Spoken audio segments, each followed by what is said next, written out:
मंडळी, झी मराठीवर लवकरच देवमाणूस मधला अध्याय ही मालिका सुरू होणार आहे.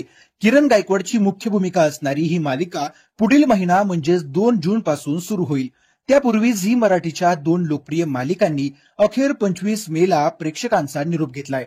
प्रेक्षकांच्या आवडत्या मालिका नवरी मिळे हिटलरला आणि तुला शिकवीन चांगलाच धडा या मालिका एकाच दिवशी संपल्या आहेत. 25 मे रोजी या मालिकांचा एपिसोड प्रसारित झाला आणि तोच या मालिकेचा अखेरचा भाग ठरला. काही महिन्यांपूर्वी सुरू झालेली नवरी मिळे हिटलरला या मालिकेमध्ये नुकतंच ए.जे. लीला यांची लव्ह स्टोरी खुलायला सुरुवात झाली होती.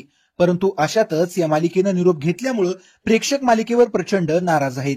तर दुसरीकडे तुला शिकवीन चांगलाच धडा या मालिकेवर प्रेक्षक चांगलेच वैतागले होते. सतत दाखवण्यात येणारी कारस्थानं प्रेक्षकांच्या पसंतीस पडत नव्हती.